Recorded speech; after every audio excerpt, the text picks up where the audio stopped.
顶礼法师，不为礼。阿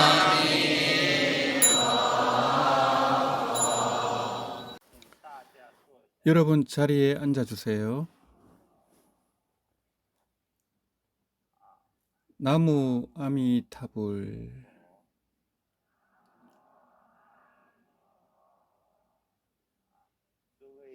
여러 대덕 스님, 거사 여러분, 오늘 저녁 우리는 수행에 대해 논의하겠습니다. 연불수행은 비결과 신비한 묘약이라고 할 수 있습니다. 지난 몇 차례에 걸쳐 신원의 기본 의미에 대해, 믿음과 발언의 기본 의미에 대해 간단히 논의했습니다. 정토 법문에 대한 연기의 사리와 인가, 우리가 처한 생활 환경과 우리의 심신 상태를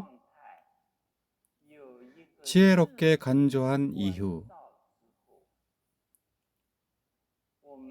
우리는 깊은 믿음과 간절한 원력을 일으키게 됩니다. 믿음과 발언이 일어난 후에는 진실된 연불수행을 실천해야 하며, 이는 바로 행문에 달려 있습니다. 정토 법문의 행문은 정행과 조행으로 나뉘며, 정행은 연불이고 조행은 정업 삼복과 10대 원앙을 수행하는 것입니다. 정행 안에는 연불의 4가지 종류가 있음을 볼 수 있습니다. 간상연불, 간상연불, 실상연불, 칙명연불이 바로 그것이며, 이 4가지 모두 연불 법문 안에 속하는 방법입니다. 먼저 간상연불을 보면, 이는 아미타 부처님 상호를 간상하는 것입니다. 불경에 따르면 불상 최초의 조형은 서가모니 부처님이 도리천에서 어머님을 위해 설법하셨을 때 우전왕이라는 한 왕이 부처님을 매우 그리워하여 목건년 존자에게 32명의 장인을 데리고 도리천으로 가게 하였습니다. 부처님은 각 장인에게 한 상씩 설명해 주셨고, 이 32명의 장인이 도리천에서 내려와 부처님의 32상을 조각하여 백단목으로 부처님과 같은 등신상을 만들었습니다. 그래서 3개월 후 서가모니 부처님께서 도리천에서 내려오셨을 때 가장 먼저 맞이한 것은 백단목 조각상이었으며, 생생하게 살아있는 듯 부처님과 나란히 놓아도 진짜와 가짜를 구분할 수 없었습니다. 부처님은 이에 대해 불상조형의 공덕은 무량하며 업장을 소멸시키고 지혜를 열며 천상에 태어나는 등의 공덕이 있다고 말씀하셨습니다. 불상을 간상할 때는 32상을 순방향이나 역방향으로 모두 관상할 수 있으나 주로 백호를 관상해야 합니다. 백호는 30 이상의 핵심 상으로 백호상을 관상하여 성취하면 30 이상, 심지어 무량한 상호를 모두 포섭할 수 있습니다. 이것이 간상연불입니다. 간상연불은 서방 극락세계의 의정장엄을 관상하는 것으로 가무량수경에서 보여주는 방법입니다. 첫 번째 간상인 일상간에서부터 해가 지는 모습이 매달린 붓과 같은 상태를 관상하며 눈을 뜨든 감든 그 석양이 눈앞에 나타나도록 해야 합니다. 그 다음에는 수간으로 물을 관상하며 맑고 청정한 물을 관상해야 합니다. 수간은 바로 얼음으로 빈간으로 전환되어 내외가 맑고 깨끗한 물이 얼음이 되고 얼음을 다시 전환하여 관상하면 바로 유리지가 됩니다. 앞서의 일간, 수간, 빈간은 모두 사바세계에서 우리가 익숙한 상태를 빌려 서방 정토의 진정한 의보장엄에 들어가는 전방편이며 유리지, 즉 지상간을 관상하여 왕성을 이룰 수 있습니다. 이후 그의 나무간, 보지간, 누각간, 연화간 등을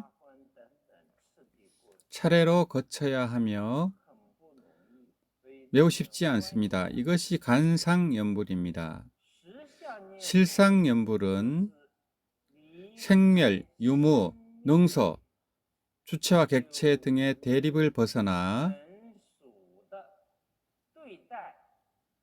자성청정심에 들어가는 것으로 이른바 자성천진불입니다. 이것이 실상연불입니다. 일반적으로 종문 즉 선종에서 직접 지향하는 것이 부모가 낳기 전에 본래 면목, 본지풍강입니다. 다음은 칙명연불로 곧 이 나무아미타불을 염하는 것입니다. 이 네 가지 연불 가운데 앞에 세 가지는 각각 어려움이 있습니다. 관상연불은 불상이 있을 때는 간신히 관상할 수 있지만 불상이 없어지면 관상하기 어렵습니다.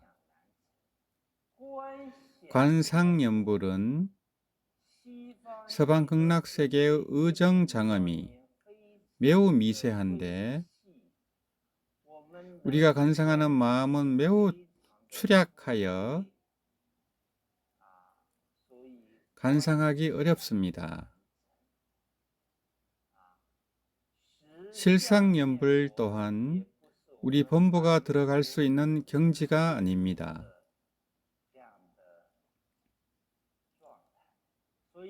그러므로 오직 칙명연불만이 단순하고 직접적이며 원돈하고 뛰어납니다. 원만하고 단박 성취되는 뛰어난 것입니다. 이 명언은 단순할 뿐만 아니라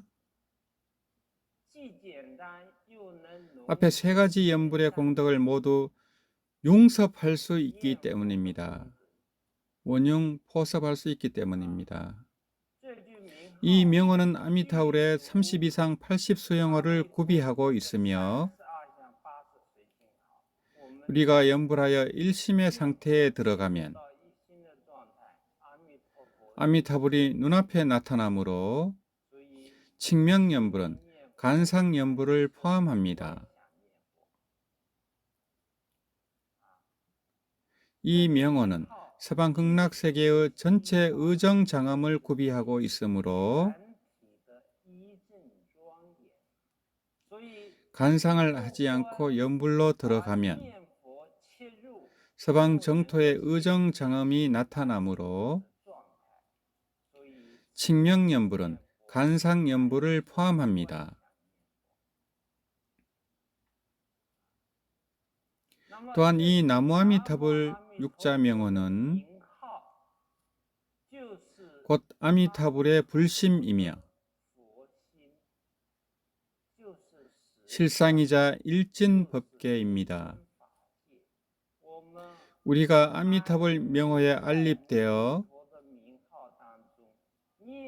염년마다 이 아미타불을 부르는 것이 곧 실상염불입니다. 그러므로 칭명염불 한 법문이 앞에 세 가지 염불을 포함할 뿐만 아니라 단도직입적이며 직설적으로 일체 방편을 빌리지 않습니다. 그러면 칭명만으로 어째서 이러한 뛰어난功德과 작용이 있을까요? 이는 바로 아미타 부처님께서 구법계 일체 중생을 두루 제도하시는 지극한 자비심과 지혜를 구현하신 것입니다. 아미타불의 대원과 그 연기에 대해 논하던 중에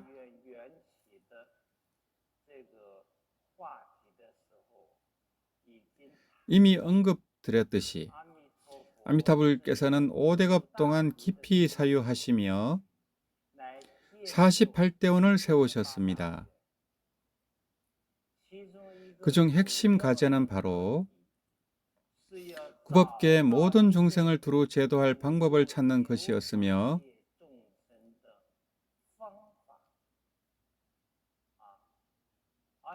이 방법은 반드시 간단하고 쉬워야 했습니다.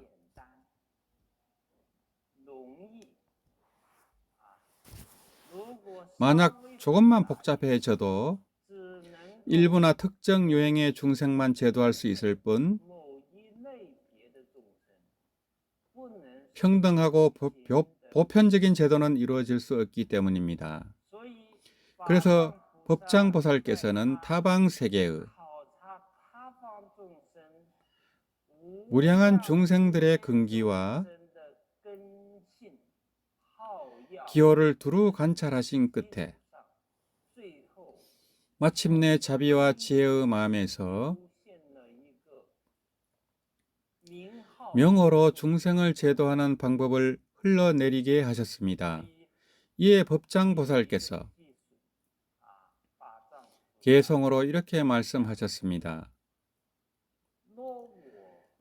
내가 정각을 이루면 이름을 무량수라 하고 중생이 이 명호를 듣고 모두 내 찰토로 오리라. 법장보살의 이와 같은 표현은 내가 무상정등 정각을 성취하면 반드시 명호인 무량수를 세우리라. 무량수는 바로 아미타불의 명호이며 아미타불은 곧 무량수불이십니다. 무량은 수명 속에 지극한 청정의 빛이 통달하여 빛이 있게 되므로 무량강 무량수가 바로 아미타불이십니다. 중생들이 아미타불의 명호를 듣게 되면 그들의 선근을 움직이고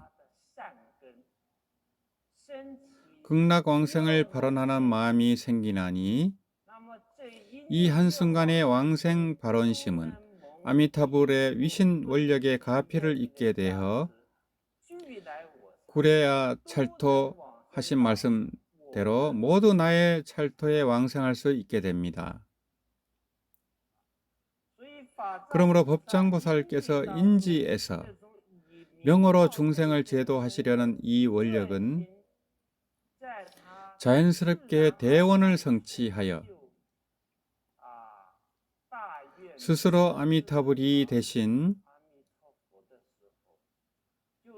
가지에서 그 인지의 대원에 답하신 것입니다.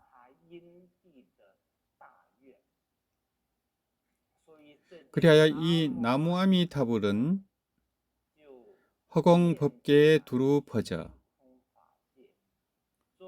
아미타불의 전적인 자비심과 원력을 전달하는 매개체가 되셨습니다. 이 명호의 특징을 말씀드리자면 첫째로 간단하다는 점입니다. 이를 우리는 방편이라고 표현합니다. 제불열애의 자비심과 원력은 궁극적으로 그분의 선교 방편에 구현됩니다. 자비롭고 평등하며 지혜롭고 위신력이 크다고 말씀드려도 중생들이 받아들이기 어렵고 실천할 수 없다면 안 되니 반드시 방편이 필요합니다. 연불법문은 방편 중에 제일의 방편이니 다만 연불하는 것만으로도 무상하고 심오한 수행이 되며 불가사의한 대이익을 얻을 수 있습니다. 그런데 이렇게 방편적인 방법으로 어째서 큰 이익을 얻을 수 있을까요? 여기에 바로 두 번째 특징인 장엄이 구현됩니다. 아미타 부처님께서는 인지에서 무량급 이래로 닦아온 보살 육도 만행의 모든 공덕과 가지에서의 부처님의 심력, 사무예, 18불공법, 일반의 갖가지 공덕으로 이 6글자 홍명 나무아미타불을 장엄하셨습니다. 그러므로 육자 홍명을 만덕 홍명이라 부르니 아미타불의 모든 공덕으로 장엄하신 이 명호는 모든 공덕을 구비하고 있습니다. 이를 명구만덕이라 하니 명호가 아미타불의 모든 공덕을 갖추고 있다는 뜻입니다.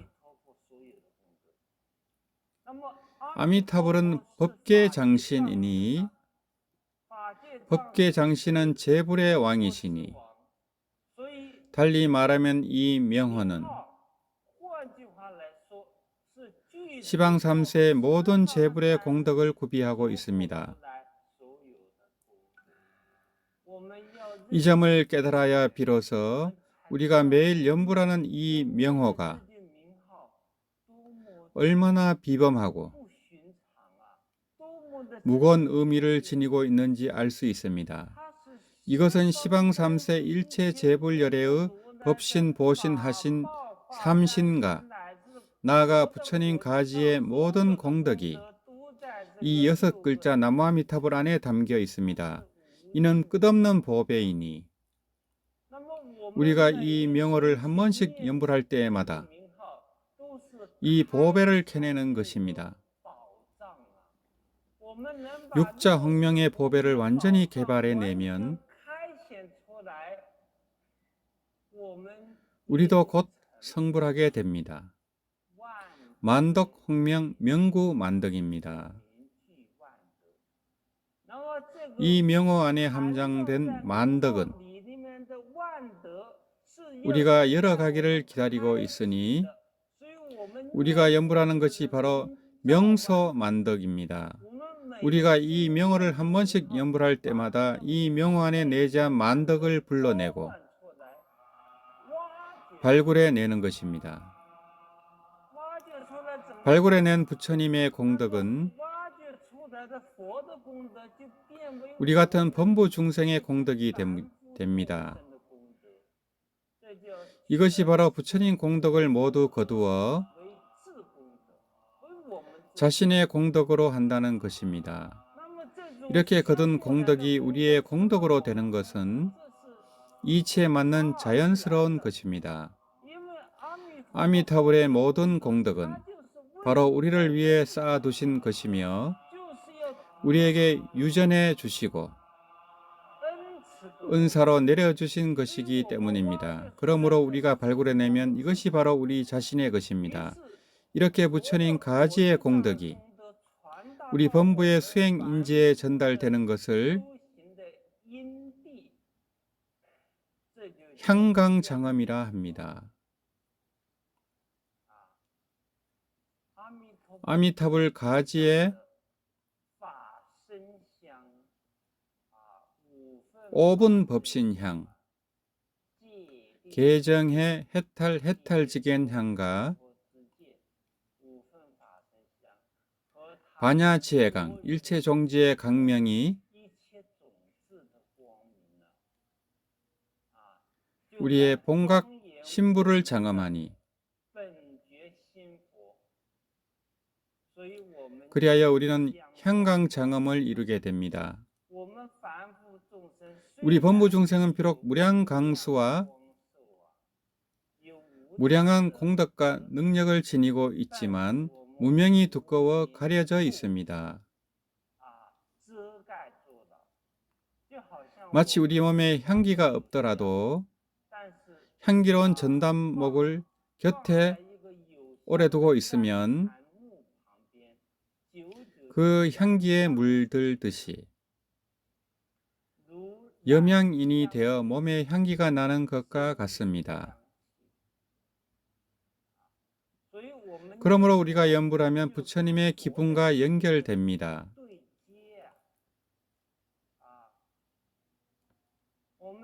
생각해 보십시오. 만약 누군가 매일 3만독, 5만독을 염불한다면 그 사람에게는 부처님 분위기가 있고 불맛이 있으며 불광이 있고 불해가 있으며 심지어는 상호까지 갖추게 됩니다. 몇만독의 염불을 하는 사람을 보면 그 영모마저 부처님의 상을 닮아가며 심신이 유연하고 자비롭고 온화한 얼굴을 갖게 됩니다. 반면에 염불하지 않고 매일 돈이나 생각하거나 원수나 대적만 생각한다면 그것은 절반 테러리스트나 다름없습니다. 일체법은 마음에서 생깁니다. 오늘날 많은 여성들이 미용에 관심을 갖지만 염불이 가장 훌륭한 미용술이라는 것을 모르고 계십니다. 염불하면 부처님처럼 보살님처럼 강체가 나며 청춘을 영원히 유지할 수 있습니다. 이 가장 아름다운 미용술을 놓치지 마시기 바랍니다. 이 명호를 생각할 때 실상 우리가 염불하면서도 그 진정한 가치를 제대로 알지 못할 것입니다. 어쩌면 경솔한 마음으로 염불할 수도 있습니다. 나는 수준이 안 되네. 내 능력이 부족해. 실력 있는 사람들은 다 자선하고 참선하고 경전 공부하는데 나는 실력이 없어서 그냥 염불이나 하며 버티는구나 라고 생각할 수 있습니다. 하지만 이 명호 안에 시방 3세 재불열의 모든 공덕이 구비되어 있다는 것을 안다면 여러분은 어떤 마음으로 염불하시겠습니까? 만약 사람이 다만 아미타불을 염불하면 이는 이름하여 무상신묘선이니라. 우리가 다만 나무 아미타불을 염불하는 것만으로도 이 세상 모든 선을 초월하는 것입니다. 왜냐하면 이것이 바로 아미타불의 마음이시기 때문입니다. 이 몸이 이미 함원전 당나라 항공 정전에 있거늘 어찌 사람을 찾아 장안을 물으리요. 경복궁에서 서울을 찾는 것과 똑같습니다. 우리가 이 명호를 깊이 믿고 수시로 염한다면 이 생에 정말 큰 이득을 본 것이니 이는 대지혜의 표현이며 우리 성근과 복덕의 발현입니다. 이것이 무가의 만이보주라는 것을 알아야 합니다. 함부로 풀 한 폭이나 과자 하나 정도의 가치로 여겨서는 안 됩니다. 이 명호는 우리를 3계 6도에서 단번에 초월하게 하고 신속히 성불하게 합니다. 그러므로 이 명호가 단순히 건강해지거나 수명이 길어지거나 저승에서 돈을 더 많이 쓰게 해준다고 생각해서는 안 됩니다. 아미타 부처님께서 이 명호를 성취하시고 우리에게 은사로 내려주시기 위해 무량겁 동안 목숨을 바치셨으며 그 뼈는 수미산보다 높고 흘리신 피는 사대해보다 많으십니다. 이렇게 성취하신 것입니다. 그러므로 이 칭명연불가 이 명호 안에는 장엄이 깃들어 있으며 이 명호는 아미타불의 대평등심과 청정심에서 흘러나온 것으로 진실합니다. 아리아식의 심의식에서 나온 것이 아닙니다. 아미타 부처님께서 대원을 발하셨을 때 이미 등지보살, 즉 지상보살이셨습니다. 아미타불은 무량청정평등각이라고도 불리십니다. 한역본 경전의 이름도 여전히 아미타불 명호를 가리키고 있으며 곧 무량수의 의미입니다. 청정과 평등은 바로 목숨수의 의미이며 목숨수는 적정이니 공입니다. 필경공이며 무소유입니다. 그렇다면 어떻게 평등에 이를 수 있을까요? 오직 공성에 개합해야만 평등할 수 있습니다. 현상계에서 형상이 있는 상태에서는 영원히 평등할 수 없습니다. 상대가 있으면 평등하지 않습니다. 그러므로 공이 있어야 무상할 수 있고 무상해야 일상할 수 있으며 일상해야 비로소 평등할 수 있습니다. 평등은 청정한 공성에서 생발되어 나옵니다. 그러므로 이 명호는 무량한 공덕으로 성취된 것이며 모든 법문을 포함하는 이러한 수행 방법입니다. 그래서 우리는 조사들, 특히 우익대사께서 강조하신 연불일법은 원수원초 일체법문임을 이해할 수 있습니다. 가로로 일체법문과 같다는 것이며 둘째는 원초 일체법문이라 원만하게 초월하는 일체법문이라 일체법문과는 현저히 다름을 나타냅니다. 세로로 일체법문과는 현저히 다르니 그 안에는 불가사의한 비밀이 존재합니다. 이 비밀은 바로 이 명호가 법계의 비밀이기 때문입니다. 왜냐하면 재불열애와 아미타불에 법신의 공덕, 보신의 공덕, 일반의 공덕은 형체 없고 모양이 없는 것이니 어떻게 우리 중생에게 전달할 수 있을까요? 반드시 형상이 있고 음성이 있으며 모양이 있는 것을 빌려 전달해야 합니다. 유상으로 무상을 의탁하는 것입니다. 이러한 관계입니다. 때로는 통도 일반 법문을 수행할 때 무념, 무상, 무주에 심체에 개합해야 한다고 말합니다. 그러나 우리에게는 매우 어렵습니다. 우리 마음은 생각마다 항상 반연하기 때문입니다.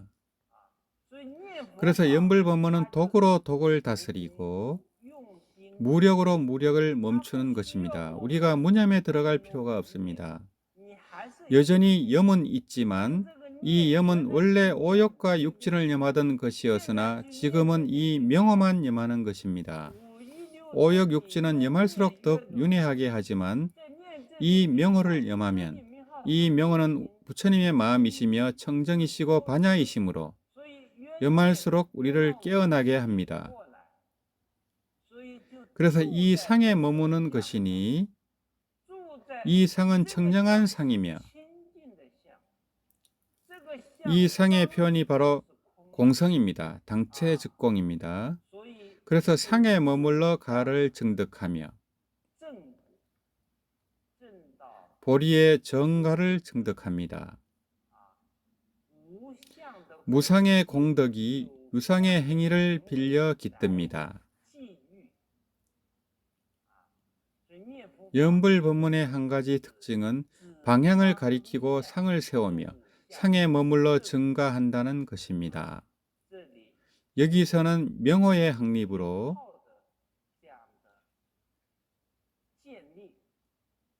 우리에게 전달됩니다. 어제 우리는 12강 열애와 아미타불 무량강 열애에 대해 말씀드렸습니다.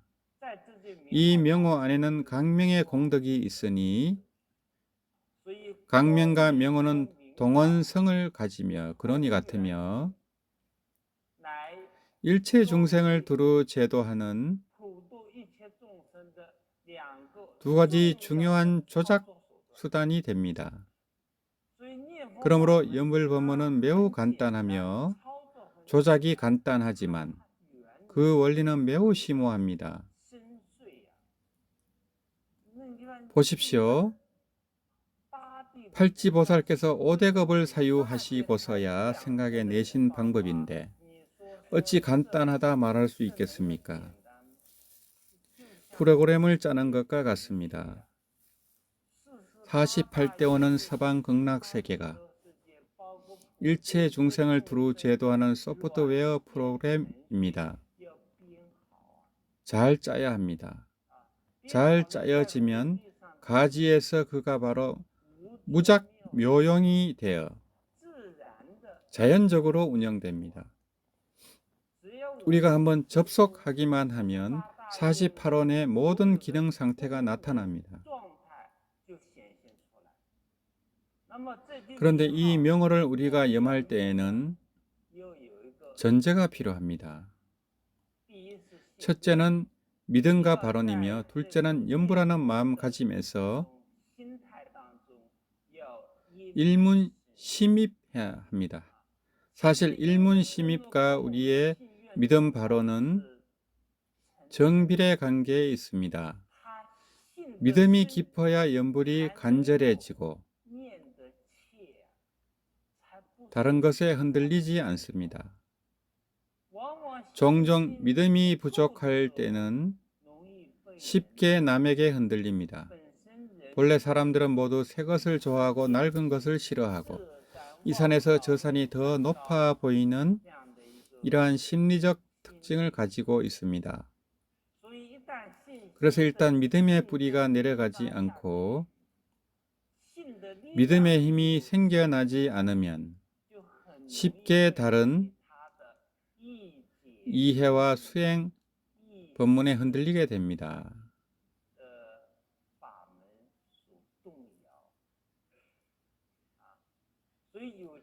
그러므로 이를 감안하여 철호대사께서는 이렇게 표현하신 적이 있습니다. 한 사람이 이 연불법문을 확고히 믿고 있는데 갑자기 그가 연불할 때 어느 날 달마조사가 현전하여 이 연불인에게 말합니다. 나는 직지인심, 견성성불하는 신묘한 선이 있다. 자네가 연불을 놓기만 하면 내가 이 신묘한 선을 너에게 전수하여 너로 하여금 즉시 견성성불하게 하리라. 이때 어떻게 하겠습니까? 이때 진실로 연불 법문을 믿는 사람은 달마 조사께 예배하며 말해야 합니다. 비록 조사님께 신묘한 선이 계시지만 저는 이미 본사 서가모니 불의 가르침을 듣고 연불하여 정토에 왕생하기로 소원하였습니다. 제 스스로의 소원을 감히 어기지 못합니다. 이것이 첫 번째 관문을 통과한 것입니다. 또 연불 과정 중에 갑자기 서가모니 부처님이 현전하여 이 연불인에게 말합니다. 아이고, 내가 원래 말한 연불 법문은 단지 하나의 성교 방편이었네. 지금 내가 너에게 더 나은 법문을 주어 더욱 수승한 이익을 얻게 하리라. 너는 연불을 놓아도 좋으니 내가 다른 법문을 내게 전수하겠다. 이때 어떻게 하겠습니까? 이때 진실로 연불 법문을 믿는 사람은 서가모니 부처님께 예배하며 말해야 합니다. 비록 부처님께 더 나은 법문이 계시지만 그러나 저는 이미 어르신께서 저에게 전수해 주신 법문을 듣고 이미 연불하여 왕생하기로 소원하였습니다. 제가 원래 바란 소원을 고치고 싶지 않습니다. 그렇다면 한 연불인이 비록 조사가 현전하고 심지어 부처님이 현전하시어 그의 연불 신앙과 연불 행제를 바꾸라고 권하셔도 흔들리지 않아야 비로소 결정신의 모습이 있습니다. 결정적인 믿음이 있습니다. 그는 결정적인 믿음이 있는 것입니다. 그러나 세간의 삶 속에서는 비록 갖가지 불순한 일과 여러 가지 공경이 닥쳐오더라도 그 고통이 마치 뜨거운 불바퀴가 정수리에서 돌아가는 것처럼 극심하더라도 이는 가장 고통스러운 것으로 정수리에는 민감한 신경 조직이 많이 분포해 있습니다. 이처럼 지독한 큰 고통을 겪더라도 연불하겠다는 자신의 결심을 바꾸지 말아야 합니다. 또 다른 경우로 비록 생활이 매우 풍요롭고 순탄하며 심지어 전륜성왕의 미묘한 오욕을 누릴 수 있는 그러한 상황 속에서도 자신을 잃지 않고 연불 법문을 포기하지 말아야 합니다. 세간의 승경과 역경에 모두 흔들리지 않을 때 비로소 정말로 생사를 위해 버리심을 바라고 부처님 명호를 지니며 정토 왕성을 구하는 모습이라 할 수 있습니다. 우리는 연불하다가도 다시 퇴전해서는 안 됩니다.